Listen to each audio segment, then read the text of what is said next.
A paz do Senhor. Graças a Deus por mais uma oportunidade que Ele me concede e poder voltar a comunicar com cada um de vocês.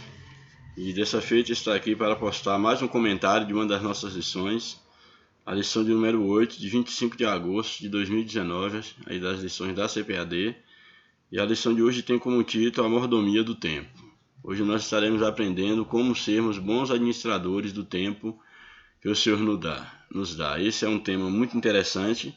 Eu espero que nós possamos ser abençoados através da discussão em torno dessa temática. Nosso textuário nos apresenta: portanto, vede prudentemente como andais, não como necios, mas como sábios, remindo o tempo, porquanto os dias são maus. Bastante interessante esse texto aqui, porque ele nos traz uma advertência quanto à administração do tempo, quanto à mordomia em relação ao tempo. E aí ele nos traz aqui essa observação: portanto, vede prudentemente como andais. Sabemos que durante a nossa peregrinação nessa terra, no tempo que nós temos aqui para aqui viver, nessa existência, nós estaremos praticando ações, e essas ações, todas elas também, elas têm consequências. E também o tempo que nós vivenciamos é um tempo curto, é um tempo limitado, e é necessário, como o texto diz, que nós possamos viver de forma prudente, andar de forma prudente, não como nécio, não como pessoas loucas, não como pessoas que não têm consciência da própria realidade, mas como sábios, remindo o tempo. Remir o tempo aqui fala da necessidade de aproveitarmos bem o tempo, já que temos uma vida curta. Remindo o tempo, porquanto os dias são maus. Diante da maldade que assola a cada dia, nós devemos aproveitar bem o nosso tempo, vivendo segundo os padrões divinos. A verdade prática da nossa lição nos apresenta: não se pode recuperar o tempo perdido, por isso é indispensável aproveitar diligentemente o tempo que Deus nos concede. Isso aqui é algo muito óbvio, é uma verdade que deve ser posta em prática, é que o tempo perdido não se pode recuperar. O tempo que passou, passou, e daí a necessidade de nós de ser indispensável nós aproveitarmos com diligência o tempo que Deus nos concede, porque ele não volta mais. Portanto, prudência e sabedoria na administração do tempo. Também quero deixar algo bem claro aqui para todos nós, é uma reflexão que eu costumo estar me retomando a ela, que muitas das vezes nós temos que ter consciência que quando o homem nasce, ele já nasce morrendo.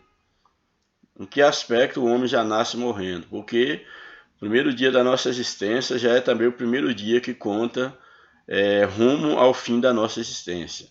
À medida que os anos vão passando, nós vamos nos aproximando do tempo determinado por Deus para que nós possamos viver. Daí a necessidade de refletirmos na nossa vida, no curto tempo que nós temos, e grave essa palavra: você já nasce morrendo.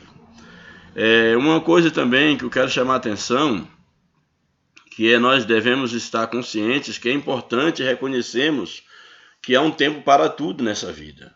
Quando nós temos essa consciência de que para tudo que há debaixo do céu há um tempo determinado, nós poderemos nos comportar de maneira mais sábia, aproveitando bem o nosso tempo. Há tempo para tudo, a cada instante que você vive, a cada momento você deve aproveitar as oportunidades, porque existem oportunidades que elas só passam por nós uma vez na vida. É necessário que nós entendamos que o tempo que nós temos para dedicar a uma atividade, ele não pode ser substituído por outra coisa. É necessário que nós entendamos cada momento, cada instante que nós vivemos, o que nós devemos fazer com o tempo que nós temos, com o tempo que nos resta, o que nós devemos fazer, já que nós já nascemos morrendo. Então o que fazer com o tempo que nos resta, com o tempo que nos aproxima do nosso fim?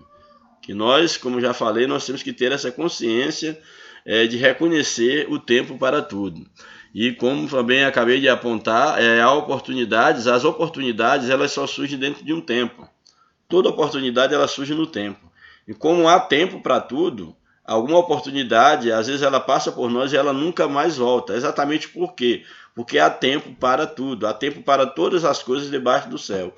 Quando nós não sabemos reconhecer o tempo de determinada coisa, quando nós deixamos o tempo passar, com ele vai também muitas das nossas oportunidades.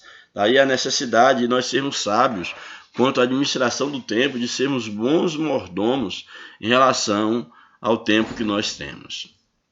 A leitura bíblica em classe, aí no livro de Eclesiastes, capítulo 3, verso 1 até o verso 8, é um texto bastante conhecido que nós vamos estar meditando.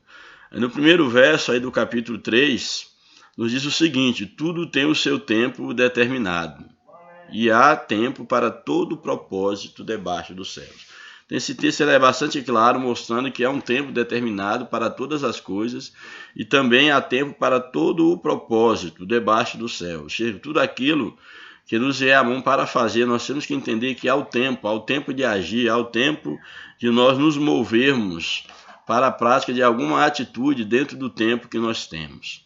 Aí o verso de número 2 nos apresenta: há tempo de nascer, há tempo de morrer, tempo de plantar e tempo de arrancar o que se plantou. E aí o texto, a partir do verso 2, ele começa aí até o verso de número 8, até o final do texto que a lição propõe, ele começa aí apontando que há um tempo para cada coisa. E eu acho muito interessante essa abordagem, porque nós vamos saber que é necessário que nós entendamos o tempo das coisas.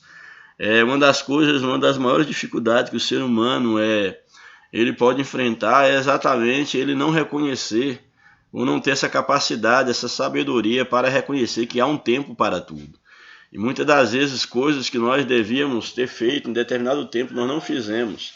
E às vezes nós queremos fazer adiando outras coisas que já teríamos que estar fazendo dentro de um tempo, e a nossa vida então ela está totalmente desprogramada, ela está totalmente infrutífera, improdutiva, ela não tem a relevância que ela deveria ter. Então é necessário que nós entendamos, e aí me chama a atenção quando fala em relação ao tempo para todas as coisas, é exatamente que um filósofo, Descartes, ele coloca em relação à necessidade de nós deliberarmos, porque o ser humano, ele no tempo que ele é dado, no espaço, na existência que ele é dado, ele sempre tem diante de si a oportunidade de deliberar, de tomar atitudes. E aí Descartes ele apresenta para dois grandes defeitos, dois grandes males que se deve evitar, que é exatamente a precipitação e a prevenção. E isso tem tudo a ver com essa questão do bom uso do tempo. O que nós podemos chamar, o que Descartes ele aponta como um mal, como algo que deve ser evitado quando ele fala da precipitação. Exatamente porque há um tempo para todas as coisas. E quando nós não sabemos o tempo certo de agir, e nós agimos de maneira adiantada, de maneira precipitada, nós acabamos o quê? Agindo de forma errada. Nós acabamos por infringir alguma lei, algum momento que ainda não é o momento adequado. Então esse é um erro que se deve evitar, que é exatamente ser precipitado, é agir fora do tempo. Porém, como já falei, todos nós temos que, nós não nos damos o luxo de em determinadas situações ou nas situações que nos apresenta, de não deliberar. Todos nós temos que deliberar mais cedo ou mais tarde. Para isso, Descartes aconselha evitar a precipitação. Mas também há um outro extremo a ser evitado, que é a prevenção. O que ele chama de prevenção? Prevenção é exatamente aquelas pessoas, podemos criar essa situação, quando chega um momento que ela tem que agir, mas ela não toma decisão, ela não toma partido, ela não delibera. É perigoso, no caso, ser precipitado, agir fora do tempo, mas também é perigoso quando você chega o momento de agir e que você fica recuado numa prevenção excessiva a ponto de passar o tempo de agir e a pessoa não age. Então isso é que Descartes vai chamar de prevenção. Então é necessário que nós tenhamos amadurecimento suficiente para entendermos que há um tempo para tudo. Há o tempo de nós nos calarmos, há o tempo de esperarmos, há o tempo de não nos precipitarmos, mas há o tempo de agir. Há o tempo de agir. E esse tempo não deve ser nem na precipitação e nem nos levar com medo da ação, com medo da deliberação, nos levar a uma prevenção exagerada que nos deixa inaptos, nos deixa impotentes diante da ação. Então, voltando ao texto, aqui o texto nos apresenta que há tempo para todo o propósito debaixo dos céus, para tudo há um tempo determinado. E aqui o sábio, ele começa a enumerar alguns exemplos onde o tempo ele deve ser pensado. Então ele diz aqui, por exemplo, a começar do verso 2, que há tempo de nascer. Então as coisas nascem no seu tempo. Então há um tempo das coisas nascer. E isso é interessante, nós analisarmos que as coisas nascem exatamente no seu devido tempo. Não sei se você já parou para pensar que você nasceu no tempo que você deveria nascer. Então, ao tempo de nascer, e também é interessante que aqueles que, até em se tratando de um planejamento familiar, já que Deus dá ao homem esse direito, esse privilégio, ele tem que planejar também o nascimento de um filho, porque há um tempo de nascer. Só que eu acho muito interessante, é Deus que dá a vida, é Deus que faz uma vida vir à existência, porém ao homem também compete o planejamento do tempo de nascer. Então há um tempo de nascer e há um tempo de morrer. E é muito interessante essa questão do tempo de morrer, por quê? Porque muitos, infelizmente, estão apressando a sua morte.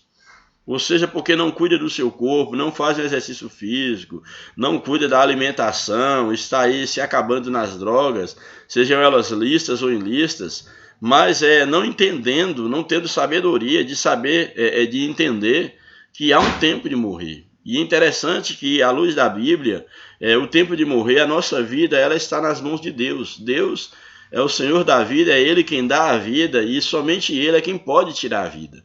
Então isso é muito interessante para que você, para que nós observamos que muitas das vezes nós nos cansamos da nossa existência e nós queremos que, se fosse possível, a nossa existência acabasse, que houvesse um fim da nossa vida. Porém, não é necessário que nós entendamos que o tempo de morrer é o tempo que está na mão de Deus, mesmo porque, levando em consideração que a vida vem de Deus e ainda levando em consideração que a própria morte é uma consequência, é um castigo pelo pecado do homem. Uma vez que o homem pecou, o homem morreu espiritualmente e, consequentemente, a morte física também passou a todos os homens. Mas mesmo assim, o tempo da morte, debaixo da permissão de Deus, ainda que o homem não fora feito para morrer, a morte ela está sob o domínio de Deus. Então é necessário que nós entendamos que há um tempo de morrer, há um tempo da existência ela vir se findar. Exatamente porque esse tempo pertence a Deus. Também há um tempo de plantar. Aqui, em se tratando da lavoura, que o lavrador ele precisa conhecer o tempo de plantar para exatamente quando chegar o tempo de arrancar o que plantou, ele poder ter o que arrancar. Mas é necessário que ele entenda qual é o tempo de plantar. Em se tratando em termos espirituais, em termos sociais, em termos de relacionamentos, é necessário que nós entendamos que há o tempo de nós plantarmos o amor, plantarmos a paz, plantarmos a amizade. E quantas das vezes nós temos diante de nós a oportunidade de plantar algo benéfico, de plantar o bem, e nós não plantamos. E a lei da semeadura, ela serve para todos, em todo tempo e em todo lugar, que o homem vai colher exatamente aquilo que ele plantou. Você não é obrigado a plantar uma semente, você pode escolher a semente a ser plantada, mas uma vez que você planta a semente, você é obrigado a colher o fruto daquela semente. Então aqui o texto deixa bem claro que há um tempo de plantar e, consequentemente, há um tempo de arrancar o que se plantou. Também isso é muito interessante, porque quantas das vezes nós plantamos algo e não damos tempo para a colheita. É como se alguém plantasse, por exemplo, um pé de laranja hoje e já queresse colher frutos amanhã. Não é assim que funciona. Houve o tempo de plantar, mas há um tempo necessário para que a semente venha germinar, para que a árvore venha brotar, venha crescer, venha dar os seus frutos. Então é necessário que nós entendamos assim também em relação aos relacionamentos. Nós plantamos algo e nós temos que também dar um tempo para nós colhermos aquilo que nós plantamos. Então isso é muito interessante, porque isso envolve também a mordomia do tempo. O verso 3 nos apresenta: há tempo de matar e há tempo de curar. Isso aqui é muito interessante, porque a própria vida, ela pertence a Deus, é Deus que tem o poder da vida e da morte nas mãos, e nós temos que entender que há o tempo de matar, e há o tempo também de curar. E em relação também, por que não dizer, em relação à nossa vida como um todo, há tempo que nós devemos matar, quem sabe, alguns desejos, há tempo que nós devemos matar até mesmo alguns sonhos, porque há tempo que de fato nós temos que aprender a viver abrindo mão de alguns sonhos, abrindo mão de alguma coisa que aparentemente nós, ou que nós muito desejamos, mas chega um momento que nós temos que abrir mão, que nós temos que matar, mas há também um momento que nós temos que curar, ou seja, dar saúde, ressuscitar alguns sonhos, alguns planos. E o próprio Deus, o mesmo Deus que mata, é o Deus também que cura, e há um tempo da cura de Deus. Quem sabe você está aí vivenciando um tempo de morte de alguma coisa, mas também você pode esperar que há o tempo de cura, e esse tempo, ele é um tempo que Deus pode providenciar na sua vida. Também na sequência, o texto nos apresenta que há um tempo de derribar e há um tempo de edificar. Há momentos que nós temos que desconstruir. E uma das coisas mais difíceis que o ser humano enfrenta é o ato da desconstrução. Porque muitas das vezes nós não queremos desconstruir os nossos planos, nós não queremos desconstruir a nossa maneira de pensar, as nossas idealizações, os nossos caprichos, mas é necessário que nós entendamos que há um tempo também que nós devemos derribar. Há um tempo de derribar e há o tempo também de edificar algo que foi derribado, algo que, quem sabe, deixou de ser feito. Há um momento também de edificar, de colocar em prática uma realização. Aí o verso 4, há um tempo de chorar, há um tempo de chorar. Há momentos na nossa vida que nós temos que entender que nós não temos motivo para estar sorrindo. Quantas das vezes pessoas que não entendem o tempo de Deus, não entendem o tempo da sua própria existência, que estão sorrindo quando na verdade deveriam estar chorando. E a Bíblia nos orienta a chorar com os que choram e rir com os que riem. Então nós temos que entender que há um tempo de choro, há um tempo de lágrimas, há um tempo de tristeza, isso faz parte da existência humana, mas também há o tempo de rir. Há o tempo da alegria, há o tempo da superação, há o tempo da conquista da parte de Deus. Aí na sequência do verso diz que há o tempo de prantear, de nós prantearmos, não só agora um mero choro, mas um pranto, quem sabe uma lágrima profunda, esse pranto por determinada questão, por nós mesmos ou por alguém. Há um tempo de prantear, mas há também um tempo de saltar. Saltar de quê? Saltar de alegria. Há o tempo do choro, mas há o tempo do gozo, há o tempo da alegria. Aí no verso de número 5 nós temos ao tempo de espalhar pedras, ao tempo de espalhar pedras, que simboliza aqui exatamente a pedra, ela tem N finalidades, a utilidade da pedra vai depender de quem a toma, de quem a usa. Então, dado um momento, nós precisamos de fato espalhar pedras, quem sabe desmantelar ou desmontar, seja lá a linguagem mais adequada, sonhos, espalhar realmente ideias, mas há tempo também de nós nos reunirmos. E a ideia do próprio espalhar para depois ajuntar fala dessa ideia de você fazer uma análise, poder desmembrar, quem sabe, alguns ideais, alguns problemas, e há momentos também de ajuntá-los, de tornarem montes, de poder reconstruí-los. Há tempo de abraçar, há tempo de afastar-se de abraçar. Isso é muito interessante, isso por quê? Porque quantas vezes nós não entendamos que há momentos na nossa vida que nós devemos recolher um pouco, nós devemos retroceder um pouco, talvez não manifestar aquele sentimento de estar sempre abraçando o tempo todo. Há momentos que nós precisamos estar reservados com nós mesmos, mas há momentos também de abraçar, momentos de aproximar. Aí o verso 6, há tempo de buscar realmente, de correr atrás, mas há tempo que nós temos que entender que há tempo que nós perdemos, há tempo que perdemos aquilo que buscamos. E isso é muito interessante. Há tempo de guardar, nós guardamos. Às vezes você guarda, quem sabe, um sentimento, você guarda uma emoção, você guarda até um determinado bem, mas há um tempo também de deitar fora. É um tempo do desapego, de você abrir mão daquilo que, quem sabe, você gosta, mas você tem que entender o tempo também de deitar fora. O verso 7, há um tempo de rasgar e há um tempo de coser, há um tempo de rasgar, há um tempo que é necessário, às vezes, até separar, às vezes até afastar, até que haja um racha, para que haja uma reconstrução. Então há um tempo de rasgar, mas há o tempo também de coser as amizades, coser os relacionamentos, de retomar algum relacionamento. Há o tempo de estar calado e há o tempo de falar. Muito interessante. É uma das maiores dificuldades do ser humano é aprender a ficar calado. Muitas das vezes, em dados momentos, nós teríamos menos dificuldades se nós aprendêssemos a ficar calados, aprendêssemos mais a ouvir. É por isso que Deus nos deu apenas uma boca e 2 ouvidos para podermos escutar mais e falar menos. Então há um tempo que nós devemos de fato estar calados e há o tempo de falar. Também não devemos deixar passar a oportunidade quando há um momento, quando você deve manifestar a sua opinião, você deve manifestar a sua identidade, o seu caráter, a sua maneira de ver as coisas e mesmo, por exemplo, diante do pecado. Quantas das vezes nós temos que nos manifestar e muitas das vezes nós somos omissos diante de situações. Então é necessário que nós entendamos que há o tempo também de falar.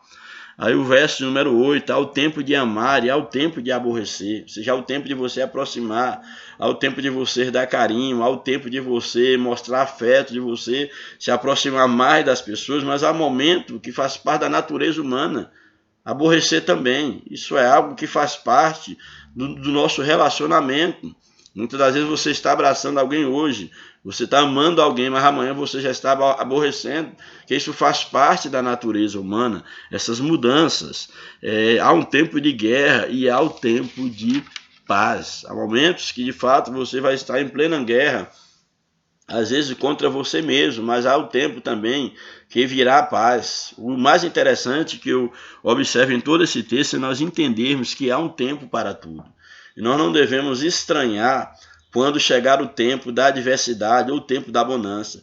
Quando um desses tempos manifestar, nós temos que entender que há tempo para tudo. E da mesma forma que há um tempo de guerra, ninguém vai viver em guerra o tempo todo. Haverá também um tempo de paz. Se há um tempo de tristeza, nós devemos esquecer que há um tempo de alegria.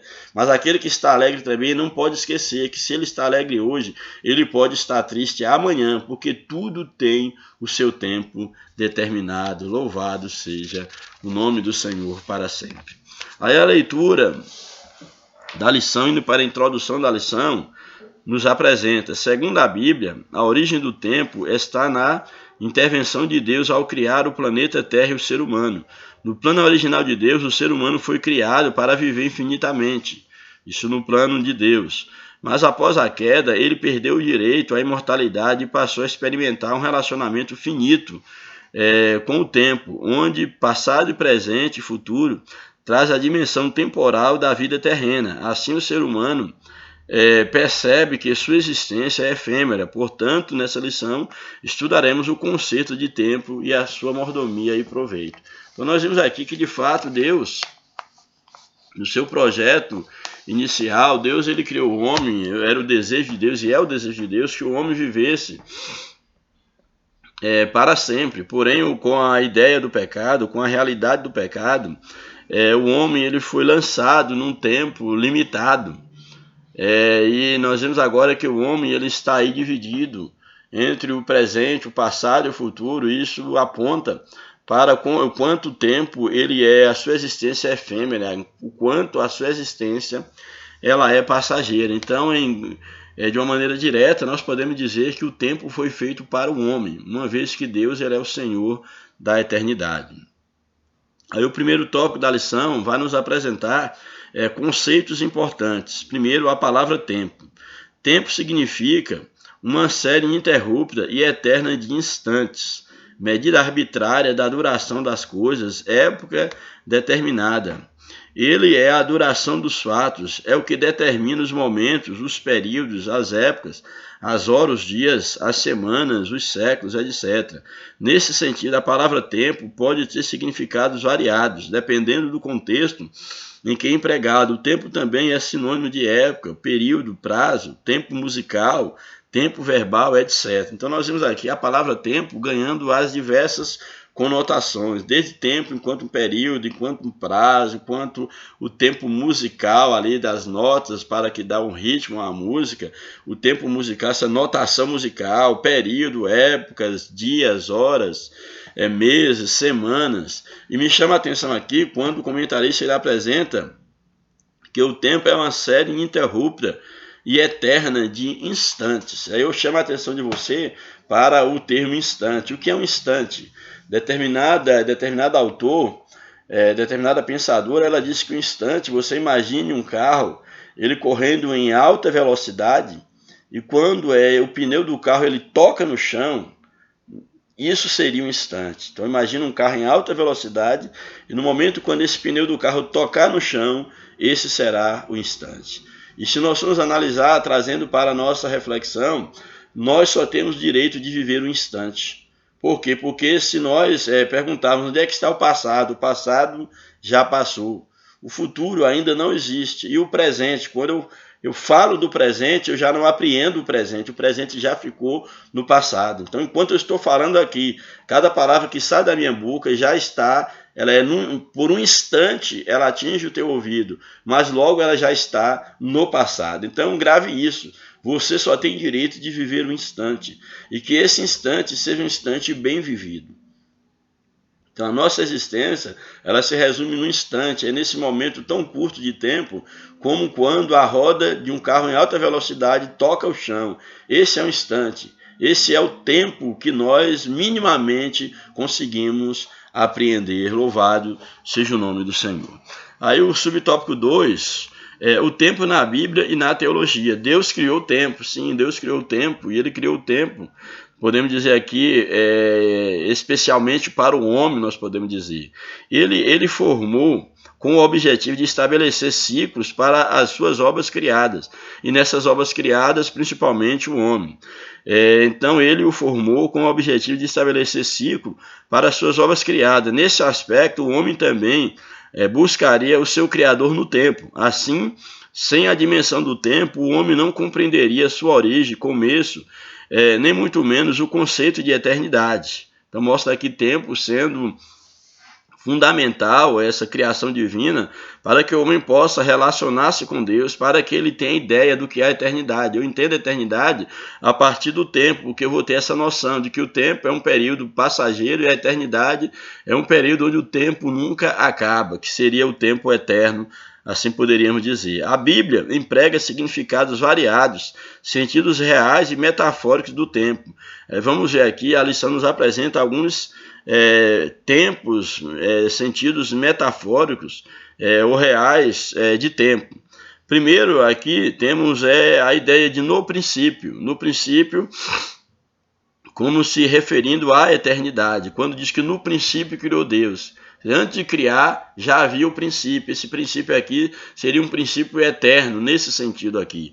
Então, no princípio, na eternidade, ou a eternidade. No Gênesis, é o livro das origens de todas as coisas.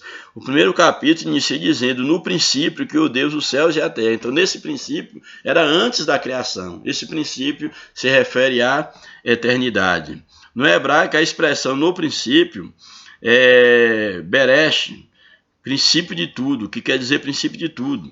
A maioria dos estudiosos da Bíblia concorda que esse princípio ele é indefinido, pois é o tempo de Deus, é o seu Kairos.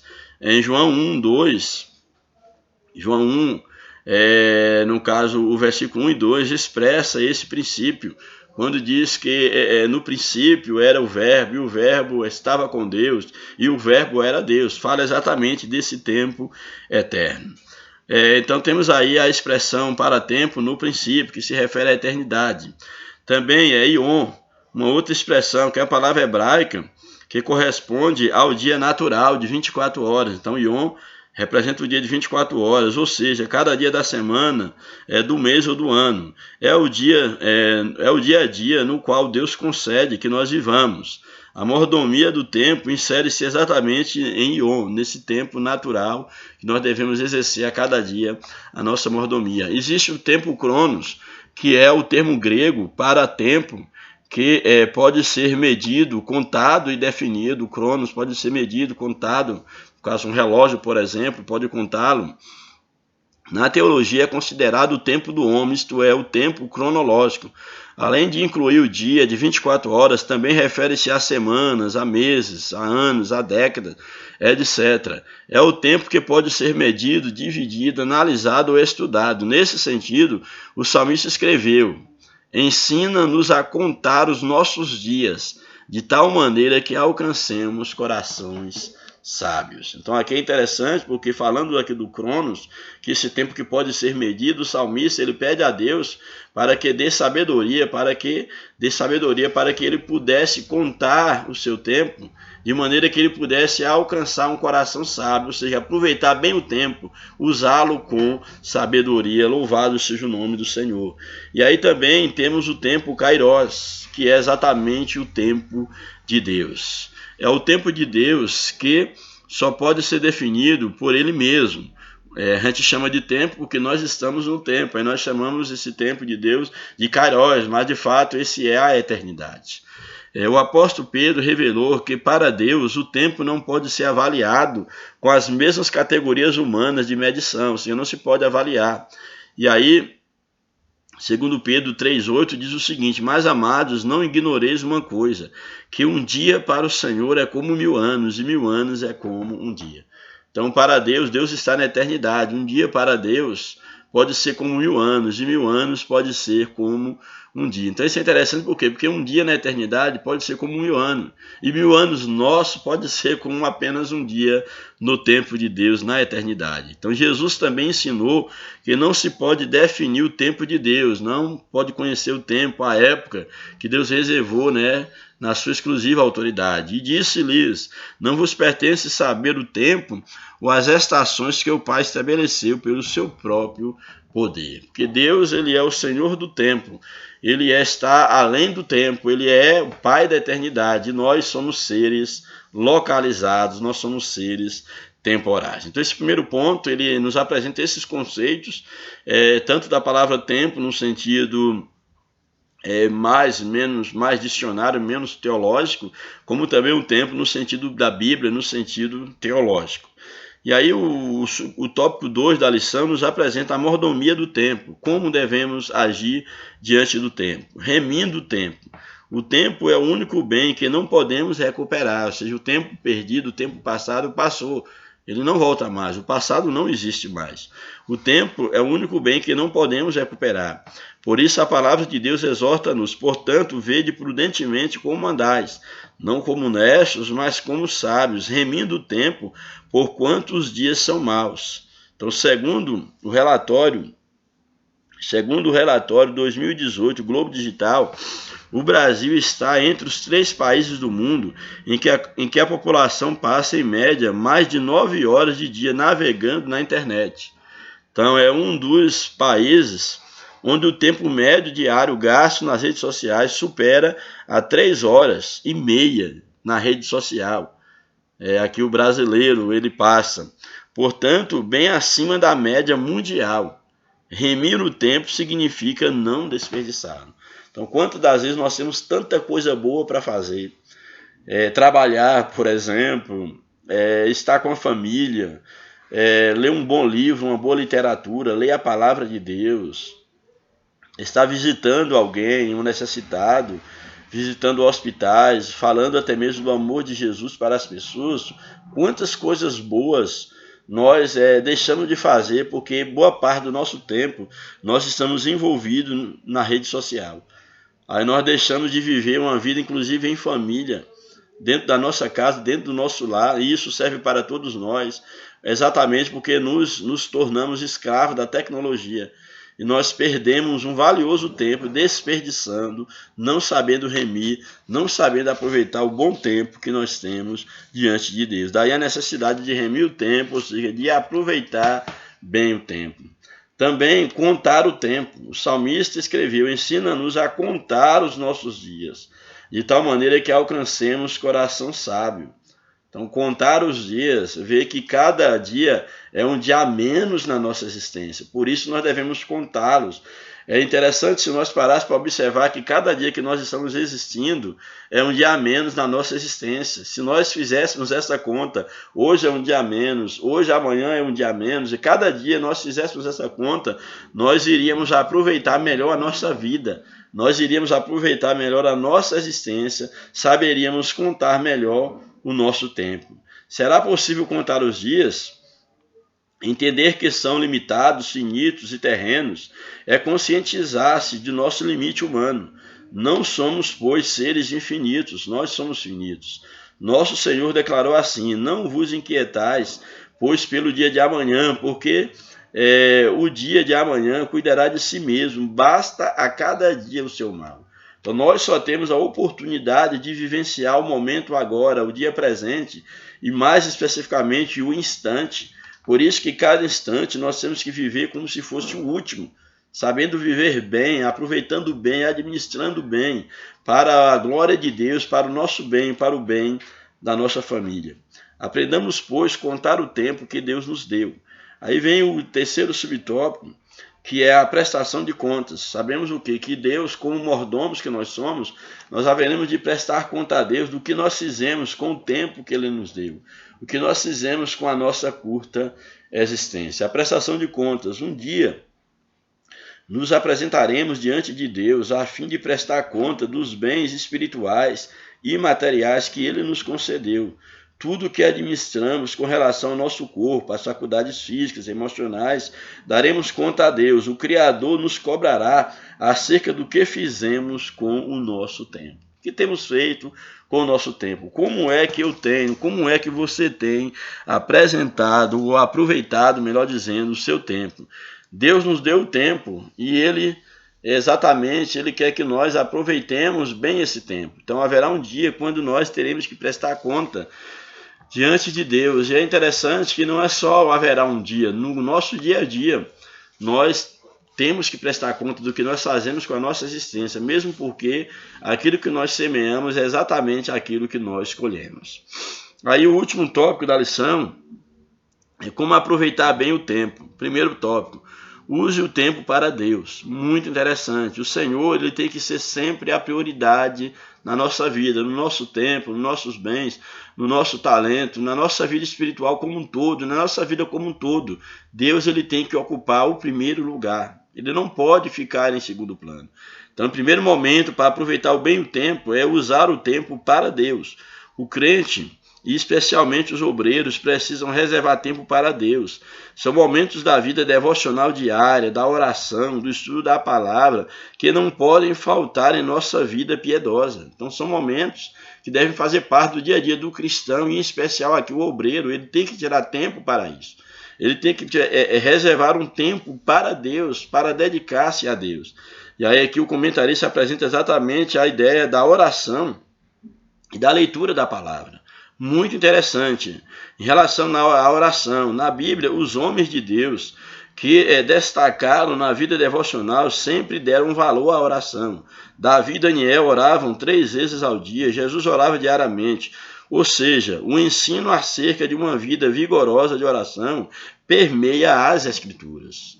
Na Bíblia, todos aqueles grandes homens de Deus, aqueles homens que tiveram uma profunda comunhão com Deus, que desenvolveram uma vida devocional autêntica, eles tinham uma vida dedicada à oração. A oração fazia parte da vida desses homens que marcaram a história, que marcaram as páginas das Escrituras. É necessário que nós entendamos que cada crente individualmente, isso serve para mim, para você, para todos nós, e os obreiros em especial, eles devem ter cuidado de cuidar da sua vida devocional no tocante a uma vida de oração. A oração nos deixa mais sensíveis diante de Deus, a oração nos deixa mais receptíveis à voz de Deus. Então é necessário que nós entendamos o valor da oração. Também, um outro bom uso do tempo para Deus é na leitura da palavra de Deus.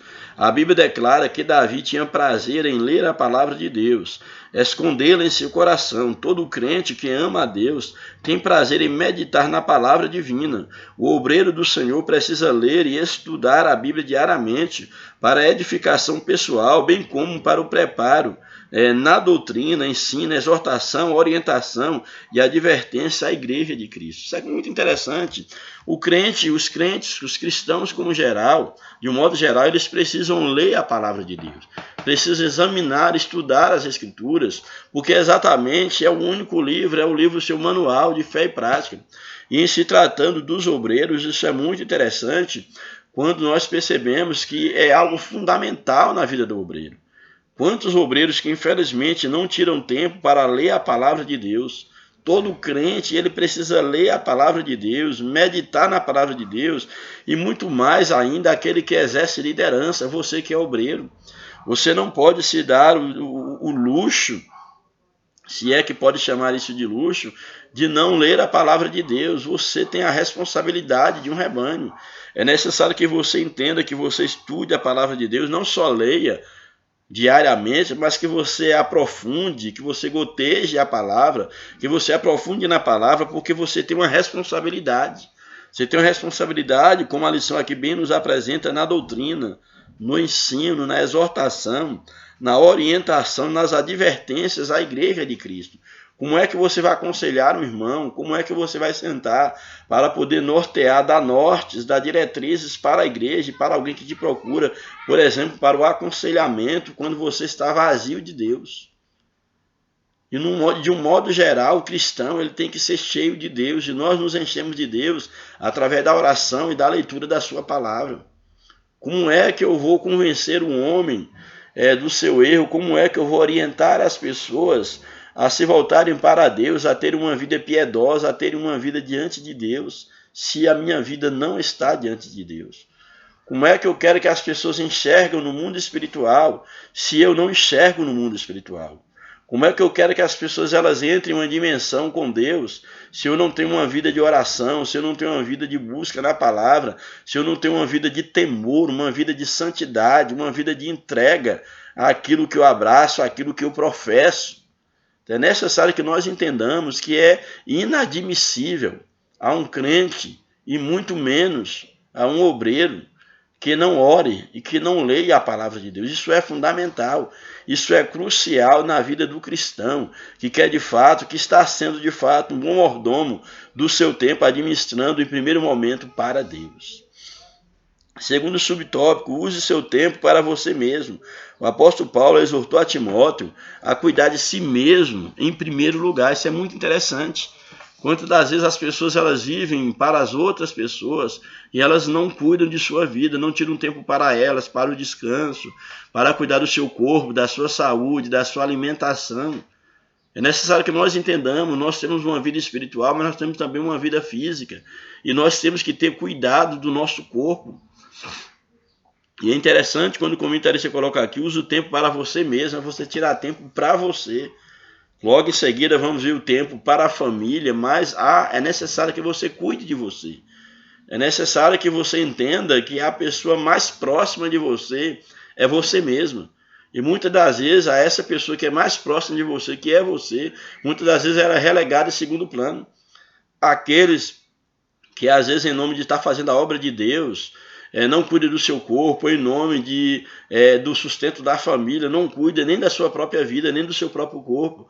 A obra de Deus é importante, sim, e é necessário que dedicamos a ela, mas Deus em primeiro lugar. A família é importante, sim, mas se você não cuida de você, como é que você vai cuidar da sua família? É necessário que você entenda que você tem que tirar um tempo para você, para cuidar de si mesmo em primeiro lugar. O apóstolo João desejou ao destinatário de sua terceira carta que tudo fosse bem em todas as coisas.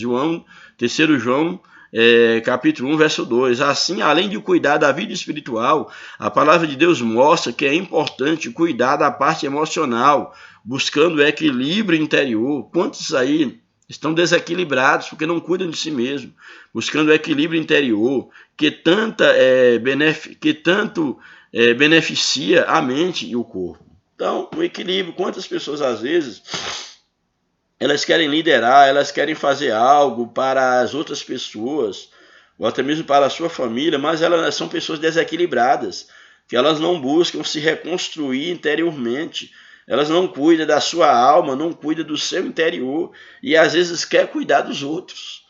É necessário que eu entenda que para eu cuidar dos outros, eu também tenho que me cuidar. Para eu poder ajudar os outros, eu também tenho que me ajudar. É necessário que eu esteja à altura de poder ter algo para alguém, mas eu só posso dar aquilo que eu tenho. Então, grave isso, cuide também de você. Tira o tempo para Deus, tira um tempo para você, para cuidar também de você. E o subtópico 3, use tempo para a sua família. Há líderes que têm tempo para a igreja, no caso a igreja enquanto instituição, organização, para viagens, para seminários, conferências, convenções, mas deixam sua família em segundo ou terceiro plano. Nós temos que entender que em primeiro lugar Deus, em segundo nós mesmos e em sequência a nossa família.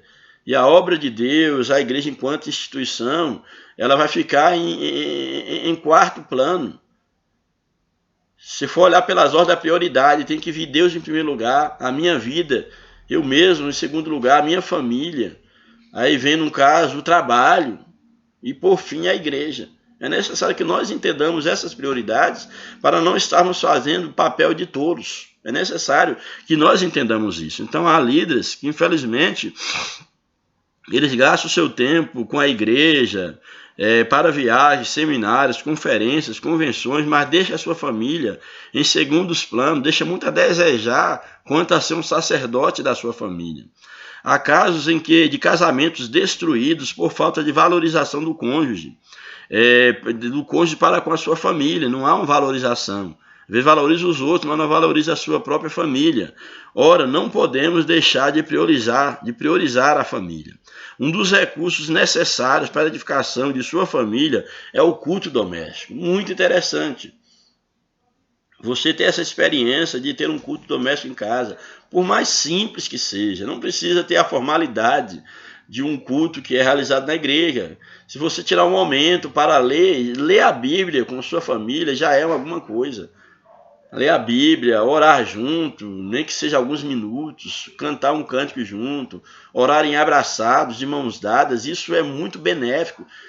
Você não faz ideia do peso que isso traz, da importância que isto é para a união da família. Então faça isso na sua família, se você ainda não faz. Então o culto familiar ele é importantíssimo, esse culto doméstico. Pense nisso.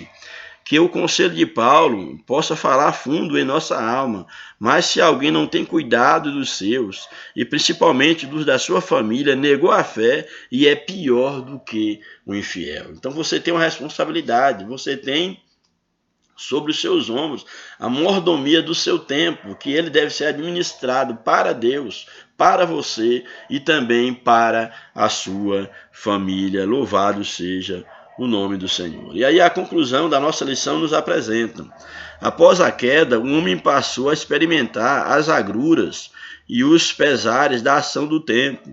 Veio a envelhecer, a enfermar-se e finalmente a morrer.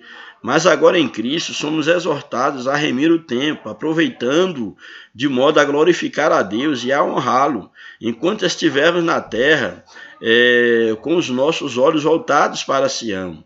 Ali, junto ao Pai Celestial, junto ao Pai Celeste e ao Cordeiro, desfrutaremos plenamente da vida eterna. A morte não terá poder sobre nós. Então, a lição aqui ela fecha com esse texto maravilhoso, quando nos mostra que após a queda do homem, o homem, infelizmente, ele experimenta agrúrias, ele experimenta pesares na sua vida, agruras, muitas coisas, muitos sofrimentos, e ele veio a experimentar a velhice, a enfermidade, a morte, tudo isso como consequência do pecado original. Mas é interessante que em Cristo nós temos uma nova expectativa de vida. Em Cristo nós temos novas perspectivas. Em Cristo nós nós aprendemos a remir o tempo.